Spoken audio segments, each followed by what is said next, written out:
Perkenalkan, saya Yeni Herdiana, CGP Angkatan 6, Wakil Kota Pagar Alam, Provinsi Sumatera Selatan. Saya bertugas di SMP Negeri 2 Kota Pagar Alam.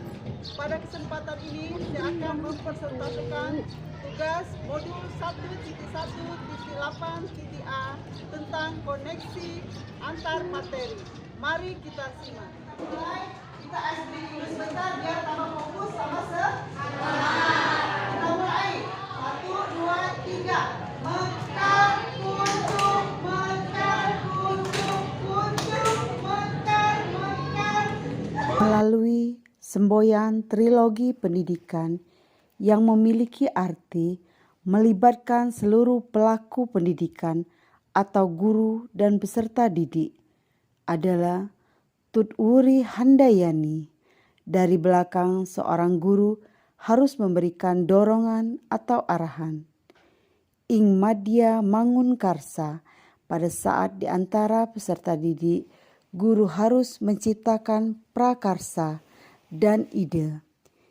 Ing Ngarsa Sung Tolada, ketika guru berada di depan, seorang guru harus menjadi teladan atau contoh tindakan perilaku yang baik. Pembiasaan salam bahagia, sopan santun, asa asi dan asu, bahan-bahan pengajaran harus disesuaikan dengan kebutuhan hidup rakyat sesuai kodrat alam, sesuai kearifan budaya lokal, dan juga sesuai kodrat zaman. Kemudian materi tersebut diajarkan sesuai tingkat perkembangan usia anak didik. Untuk mewujudkan tujuan pendidikan itu, Ki Hajar Dewantara memilih metode Among. Among artinya emban, menjaga, membina, dan mendidik anak dengan kasih sayang, membimbing anak dengan ikhlas sesuai bakat dan minatnya, memberikan tuntutan agar anak dapat menemukan kemerdekaannya dalam belajar. Metode Amung ini dikenal juga dengan metode pengajaran dan pendidikan berdasarkan asi, asa, dan asu. Semua ini tujuannya yaitu agar terwujud pendidikan yang memerdekakan siswa.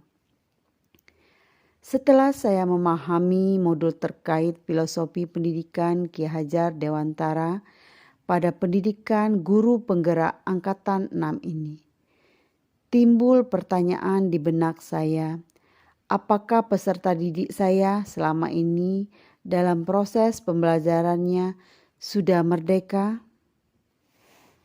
Sebelum saya mempelajari modul ini, saya beranggapan bahwa peserta didik saya itu adalah kertas putih yang kosong, dan saya sebagai gurunya bebas mengisinya. Maka saya pun mengisinya dengan ilmu yang saya miliki, dengan hanya berpusat pada guru, tanpa memikirkan apakah pembelajaran yang saya berikan sudah bermakna bagi mereka atau belum. Dalam pembelajaran yang saya lakukan, saya lebih sering menggunakan metode atau cara yang saya anggap bagus menurut saya, tetapi tidak pernah memperhatikan kebutuhan siswa atau pembelajaran seperti apa yang mereka inginkan. Saya bahkan tidak pernah membuat kesepakatan bersama saat mengawali pelaksanaan pembelajaran. Saya juga sering memberikan hukuman kepada siswa saat mereka tidak mengerjakan tugas-tugas yang saya berikan. Saya juga selalu mengharapkan setiap proses pembelajaran yang saya lakukan, siswa bisa tertib, duduk yang rapi, diam, dengan pandangan yang fokus kepada gurunya. Semua itu saya anggap selama ini pelaksanaan pembelajaran yang bagus dan membuat siswa dengan mudah memahami pembelajaran yang saya sampaikan. Namun semua itu ternyata sangat bertentangan dengan apa yang saya pelajari pada modul ini. Ki Hajar Dewantara memandang anak itu sebagai kertas putih yang sudah berisi coretan, namun masih buram. Nah, tugas gurulah untuk menjadikan coretan yang buram itu semakin jelas. Artinya, setiap anak sudah memiliki bakat dan potensinya masing-masing. Tugas kita sebagai gurulah untuk memunculkan dan mengembangkan bakat potensi yang dimiliki oleh siswa tersebut.